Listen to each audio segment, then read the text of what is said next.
You're listening to Everything Environment by Mongabay-India.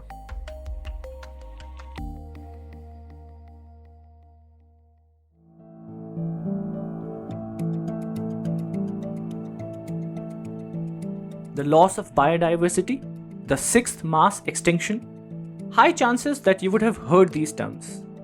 It's clear what pushed us into this situation. Overexploitation of natural resources, pollution, the way we farm, climate change, and more. One big reason is that plants, animals, and all other life forms on Earth that we collectively term as biodiversity are losing their natural spaces. Human activities have destroyed or degraded habitats such as forests, deserts, rivers, etc., making it hard for living organisms to survive. But why are we talking about biodiversity loss in a podcast about renewable energy? Shifting to clean energy is one of the world's solutions to climate change, so it is getting a massive push in investment. India has set up large-scale solar and wind farms in many states, and some are in the works. These projects stretch across acres of land equivalent to the size of a village or a town, and sometimes even a city. To set up these projects and meet the country's net zero emission goals, India needs an area almost equal to the size of Bihar. From an energy developer's point of view, there are specific kinds of landscapes that could meet their needs and be selected for large clean energy projects. But when these landscapes are not understood well, and environmental safeguards towards them are weak or absent, renewables can go reckless. In this case, the local communities, the flora and the fauna pay the price. In this episode, you will hear about these unique landscapes, their non-human inhabitants, and how solar and wind projects could decide their survival. The previous episode touched upon the human lives impacted by renewable energy in similar landscapes. I am Mayank Agarwal, contributing editor at Mongabay-India. We are an online publication dedicated to bringing you stories on science and the environment in India. In our special podcast series, GigaWhat, we will explore some of the biggest questions, challenges, and opportunities in India's transition from fossil fuels to clean energy sources. Think of treeless land with acres and acres of brown grass, or a vast, dull-colored flat landscape with small green bushes scattered around, or the desert. These might not be the scenes we picture when we think of the word nature. They might seem lifeless and barren, but these lands and the skies above are alive. Before we talk about the plants and animals here, we must know about the seemingly empty-looking places they live in. Places vital in the country's clean energy expansion plans. You will hear about it next. We spoke to MD Madhusudan, senior scientist and the co-founder of Nature Conservation Foundation. He has looked beyond the trees and the forests to shed light on India's ignored ecosystems. ONE, or ones as you call them, is the name we came up for a complex of open natural ecosystems. These are natural habitats ranging from, say, dunes and ravines at one extreme and rocky outcrops at one extreme to areas that are grasslands, shrublands, and even wooded savanna on the other. So these are all habitats that are found in India's semi-arid zone. Over half of India's landmass is within the semi-arid zone, by which I mean it receives about 1,000 millimeters of rainfall or less every year. These ecosystems are estimated to cover 10% of India's land surface. A large part falls in Rajasthan, Gujarat, Madhya Pradesh, Maharashtra, and Andhra Pradesh.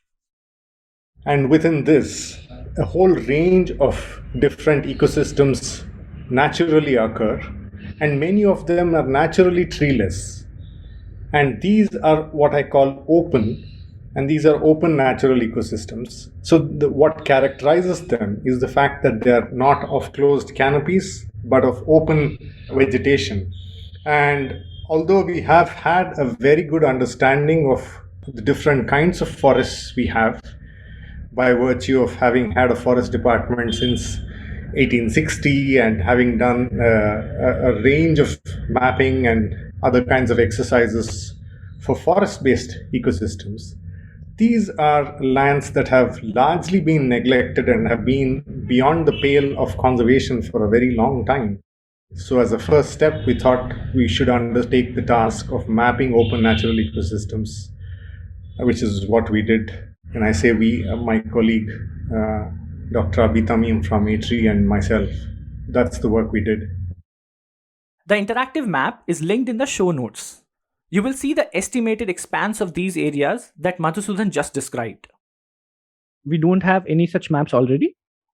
We have a very interesting map currently, and that is a map that is produced every few years that is called the Wasteland Atlas of India. So this is a map produced by the Department of Land Resources in the Ministry of Rural Development.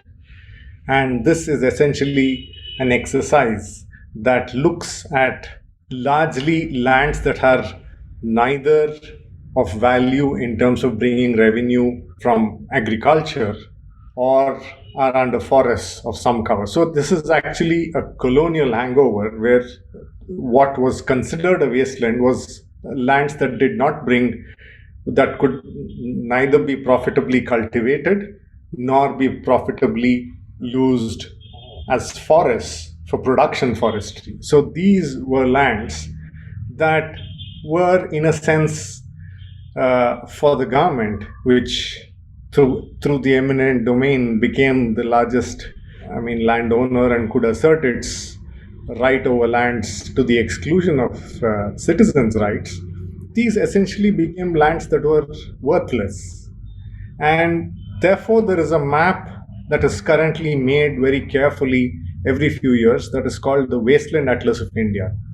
So, in a sense, the ecosystems that we've identified and mapped are largely part of what is today the Wasteland Atlas. So, in a sense, the map exists, but normatively, that is a map that doesn't, far from recognizing the ecological values of these lands, it straightaway goes on to declare these as wastelands. So, by and large, given that these lands have been seen as wastelands, the government is constantly trying to see to what productive use could such lands be put. And that is really at the heart of the pressures that are building over these lands today. So if you look at the kind of lands that are conducive for large grid scale solar and wind energy projects, they happen to be areas where you need a good degree of insulation, and they need to be open, unobstructed areas over which wind can blow. And this is precisely the description of ecosystems that I talked to you about. According to their analysis, the largest patches of these ecosystems occur in arid parts of Rajasthan and Gujarat. These two states are also the states with the highest potential for expanding renewable energy. These are extraordinarily diverse ecosystems. So if you look at species, habitats, and those complexes that are, in a sense, unique to the Indian landmass, with no species that occur either in the African, the Eurasian, or the Indo-Malayan regions, a large part of them are within the open natural ecosystems. To give you an example, the great Indian bustard. The great Indian bustard is not found anywhere else. The black buck, it is relatively common, but Africa is full of antelopes, but the black buck doesn't occur in Africa. So there are a whole range of such species that are unique to these ecosystems, and thereby they have very, very high biological value, ecological value, just as much as any rainforest or coral reef does. Open natural ecosystems happen to be very important ecosystems.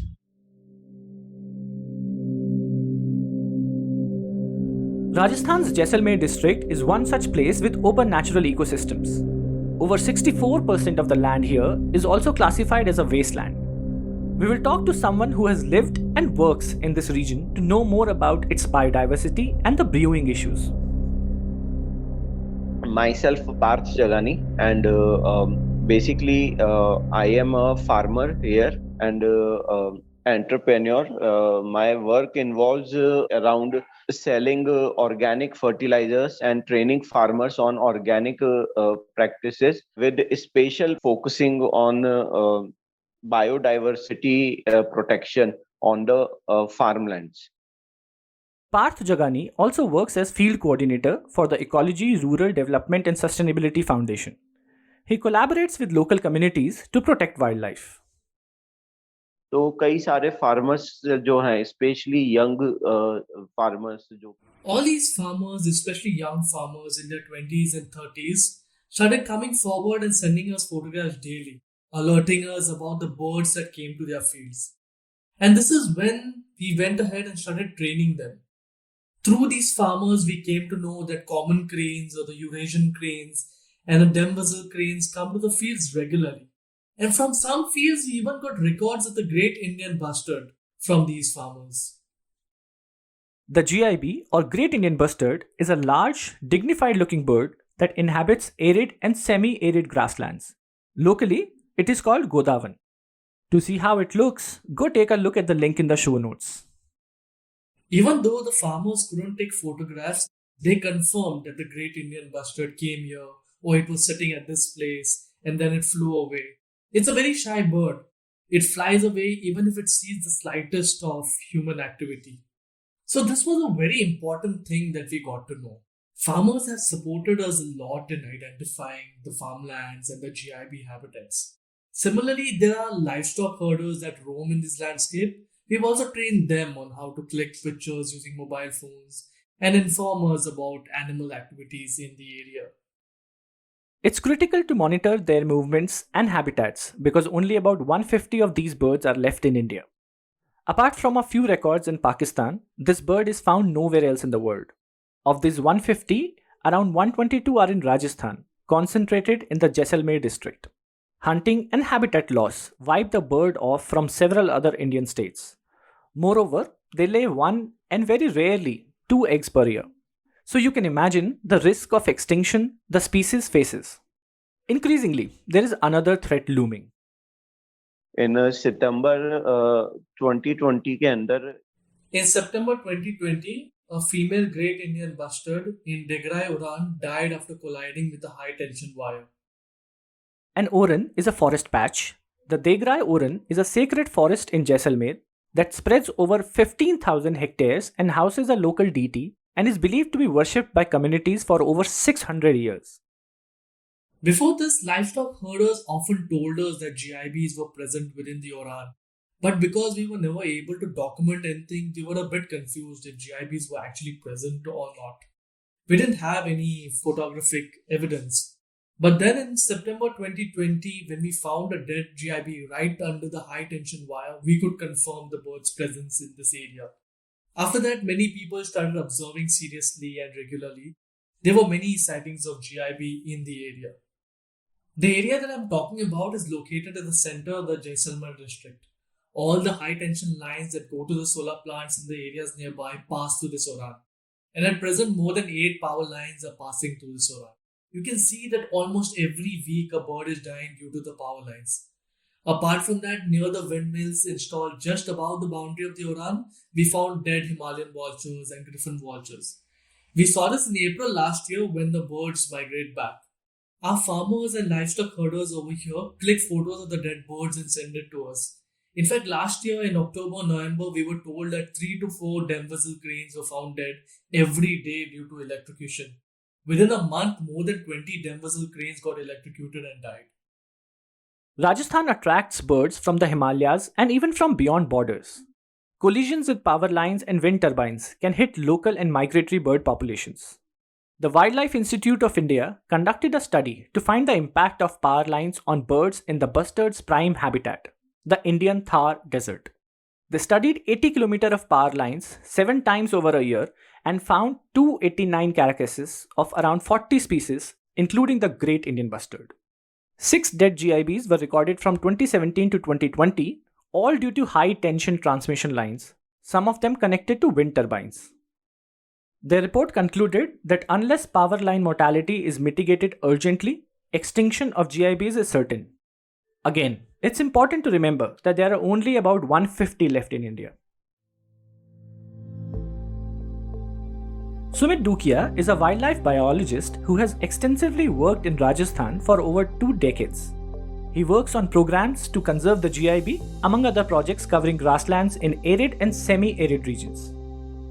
If we will talk about the mortality of the great Indian bustard, which is a critical endangered species, Government of India, State Government of Rajasthan is working on population recovery program. We encountered and recorded 6 deaths of GIB under the power lines. So you can see the numbers are very limited. Surviving GIB numbers are very limited, and we have encountered 6 in last 2.5 years or 3 years. Nobody talks about biodiversity. Even 80% population of great Indian bustard is roaming outside Desert National Park. Just take one example, like how to say, we are not talking about dung beetles, we are not talking about any small spider or very small like a honeybee and other things. We are talking about one species where Government of India is currently having a project of like 39 crore rupees. It's a Government of India is investing. It's money of a taxpayer's money. They are doing conservation, captive breeding, excellent. But what about the habitat? 80% population is roaming outside Desert National Park. These are the areas where GIB is roaming. I told you that all these 6 deaths of the GIBs are being reported from these westland categories. So why GIB is roaming into the westland category? Because it's a habitat. If you are a power developer and you can see this category as a westland category, so it's like you can jump on your seat and say that it's a huge chunk of land where we can go and install a power project. And since this is already classified into the westland category, so we don't have to go for all sort of like permission. So there is no need to take any type of permission. Now, if we are going to see as a student of the ecology, then you will see that Jaisalmer is having various habitat types. What is this? Sandy or sand dunes. Then Magra, it's like a flat gravelly plains, barren rocky plains with small hillocks, flat sandy arable lands. And now all these solar parks are again connected with a power line because they are generating power. You will see that it's a kind of a spider web. And these parks are scattered into a large landscape. Almost every park is again connected with power lines, and power lines of varying degree from minimum to minimum 33 kilowatt to maximum 765 kilowatt. So these lines are having a high energy and going into the main grid of India and going far away into the faraway area.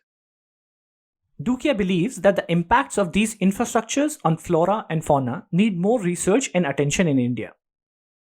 We did a small study with the locals of Badla region in Lodi of Jodhpur, and that is having a largest solar energy parks right now, commissioned solar energy parks. Jaisalmer parks are upcoming, and the surrounding area of the Badla is having a good agriculture farms. So the local farmers are complaining since last 3 to 5 years that the yield is low.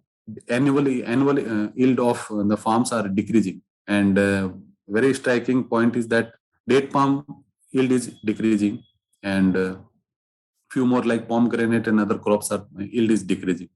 And a small study done, and we found that the number of pollinators visiting close by the this solar park is very less in comparison to any area which is far away from the solar park.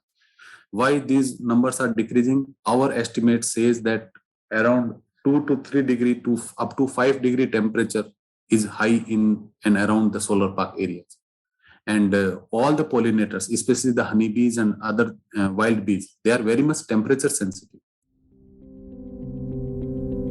Here is Parth Jagani talking about how he has seen Degrai Oran change over time. 2 साल पहले हम लोग वहाँ जाते थे उस ओरन के आसपास में. 2 years ago, when we used to visit Degrai Uran, it was a huge jungle with desert vegetation and nothing else.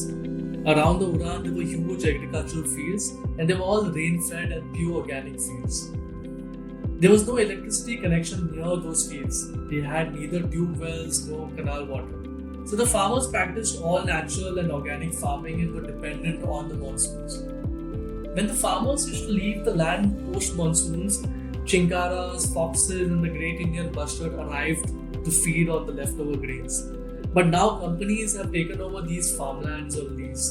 Grasslands surrounding these farmlands, which do not fall under the Uran, have been allotted to the solar companies by the government. Now you can see the whole landscape has been blocked. Boundary walls have been constructed for all the solar parks. Solar panels have been installed, and the natural desert vegetation such as Kher, Bir, Kejri, Kumbad, Google, all these trees have been removed because we had to install solar. So there have been quite a lot of changes in the landscape of that area. Because of the solar panel installation, local grasses have also been damaged as the base of the solar panel is made of concrete. Because of these reasons, the landscape has been disturbed. The wildlife which used to feed outside the Oran are now unable to do that. They are restricted inside the Oran.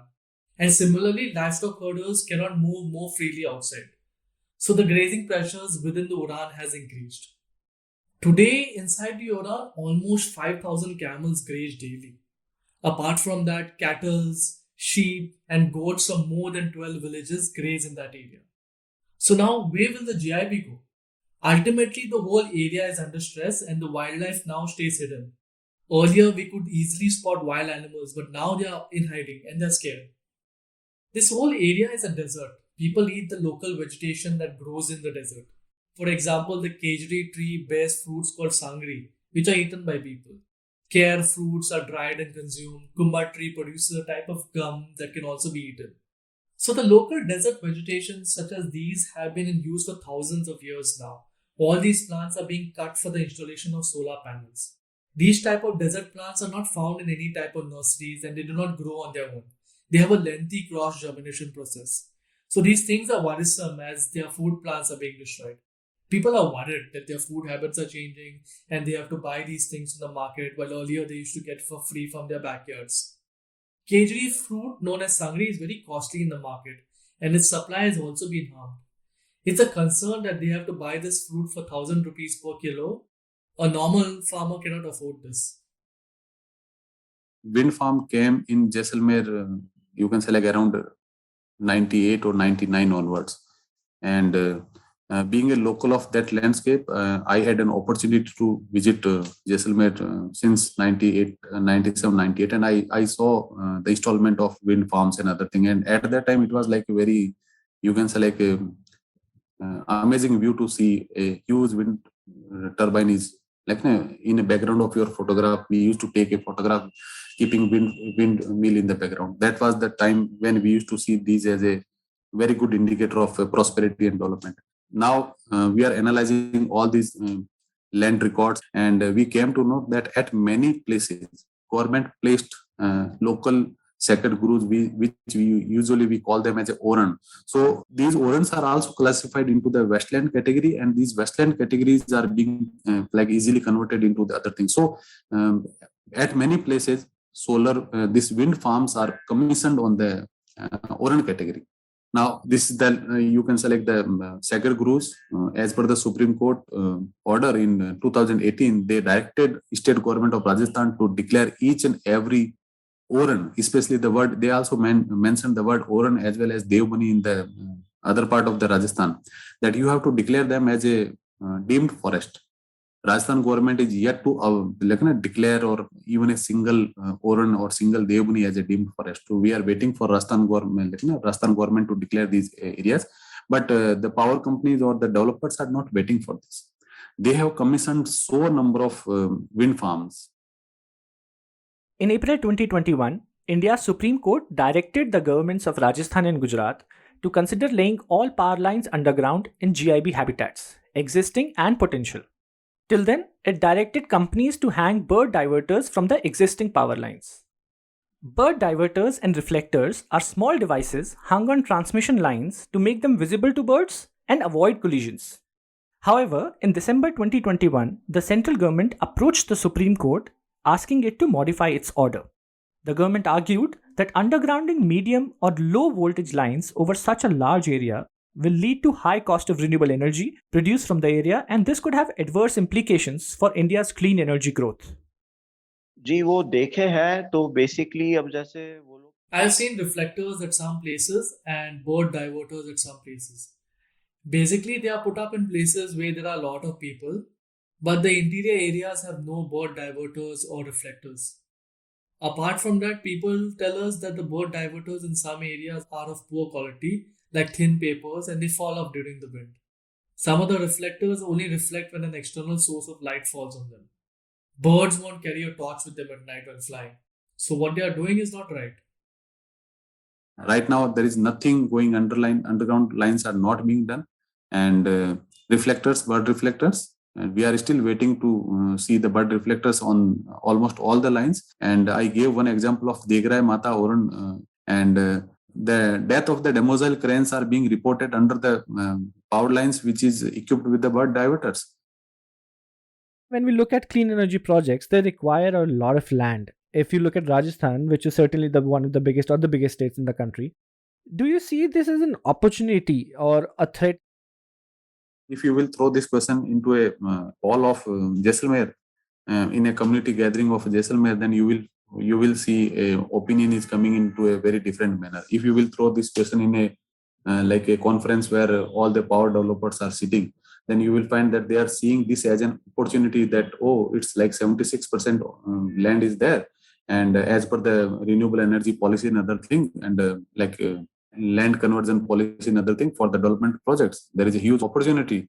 You can say like ease of doing business kind of situation is there, because processes are very short and direct, because you don't need to get any clearance since it's a renewable energy project. So no need to go for environment impact assessment and other things, and you don't have to go for all sort of environment and forest clearances. Then since the land is outside the protected area, the land is westland category, so you again don't need to go for any kind of clearance. So for a developer, it's like a win-win situation where you can add more win if you want to add. So it's like a win-win-win. It's like huge win infinity type of situation. And if you will go for the view of the locals, then they see that this type of situation is making them more and more poorer rather than making more and more prosperous, because their pasture lands are shrinking day by day. I am working with the locals to take GIB as a keystone species, and we are working with locals, farmers, shepherds, camel herders, school teachers, school children. Even a milk seller is our, you can say like a GIB warrior or GIB volunteer. So how these people are being connected with the GIB? Because GIB survival is basically correlated with the survival of the grasslands. And grasslands are grazing grounds for all the livestock, irrespective of this size and this variety of like camel to small sheep. And if they will not have GIB, their grasslands are degrading like anything. So this bird is basically a symbol of all the prosperity and like you can say like the survival of the sustainable development model in this landscape. In my opinion, we have to prioritize certain areas for the solar farms and certain areas for the species conservation, at least priority species conservation. I'm not talking about like all the species. At least you have to make a list of 5 or 10 or 15 species. Those are your priority species in that landscape where you have to save the species at a cost of your cheaper solar energy installment. So, how can it be ensured that grasslands and these open natural ecosystems can be protected as critical ecosystems at the same time while decisions are being taken for such large scale renewable projects? Is there a policy and implementation gap? And if it is, where? I think that's still an open question. I don't think it's as clear as it is, for instance, in the case of forests. So we've had laws under which forests have been reserved and protected for a very long time, for over a century already. We've had laws under which forests have been protected. Corresponding laws that see grasslands and other open natural ecosystems and as ecosystems of worth and protect them do not exist. So under the current regulatory regime, if you would like to have a project cleared, you really need to be in compliance with the environmental, the forest, and the wildlife laws. So in pretty much none of these three sets of environmental laws are grasslands covered. To a large extent, they are commons areas. In many places, they are not under the control of forest department. They're actually under the control of revenue department. And the revenue department is forever looking for ways in which land can be used better rather than protected. So therefore, I think in the larger regulatory structure, there really aren't many options by which you can protect grasslands, scrublands, dunes. There are a range of species that depend on a desert being a desert. So I think these are important things that one has to bear in mind.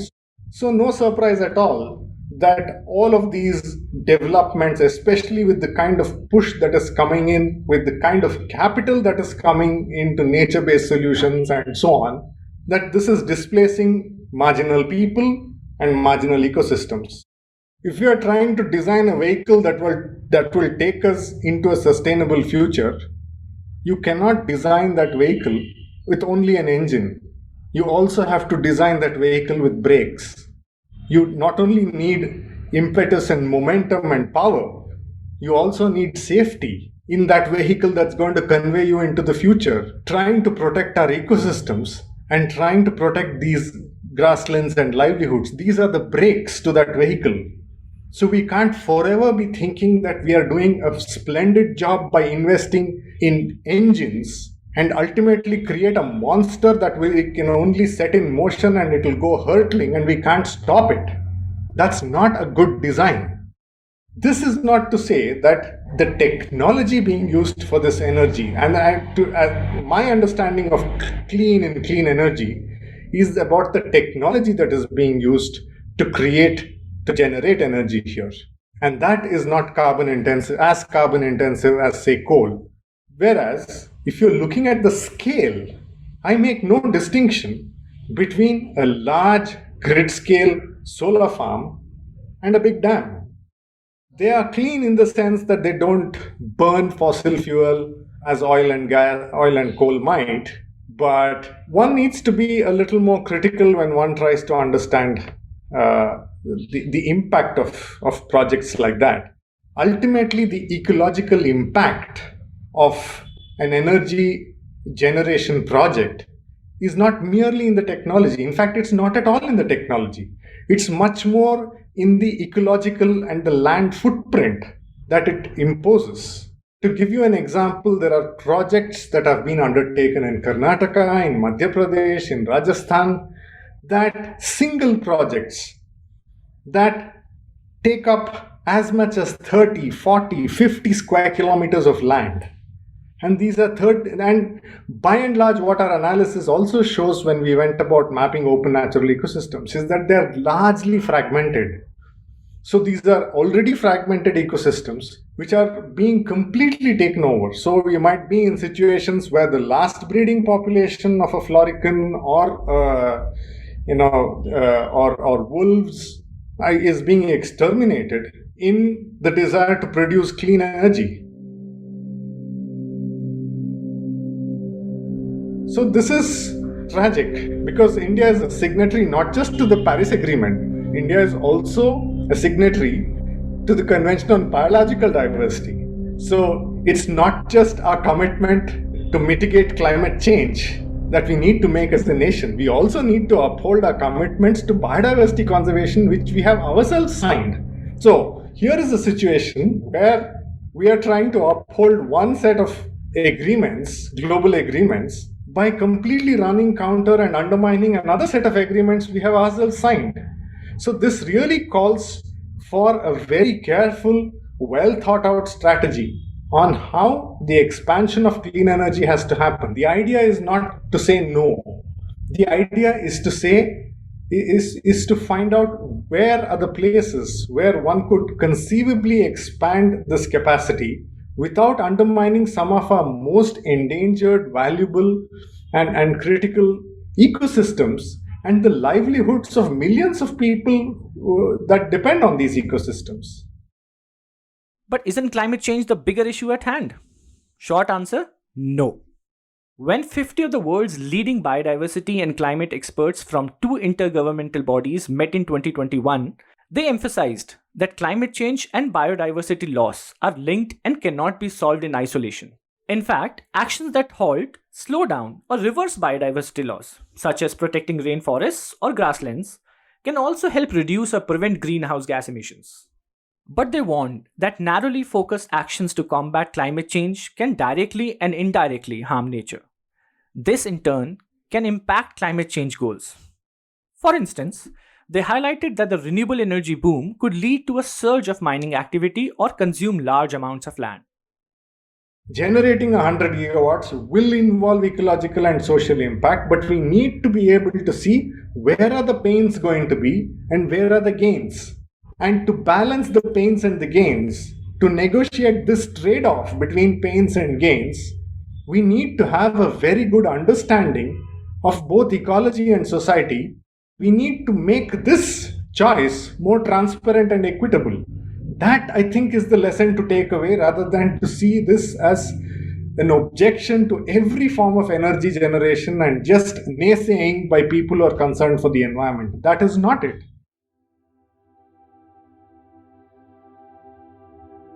Thank you for listening to GigaWhat. If you know someone who loves stories about India's development and environment, please share this episode with them. Or you could just share it on social media. This show was produced and scripted by my colleague Karthik Chandramouli, edited and mixed by Tejas Dayanand Sagar, copy edits Aditi Tandon, podcast production assistant Ayushi Kothari, GigaWhat artwork Pooja Gupta. We will be out with another episode of GigaWhat soon. Take care.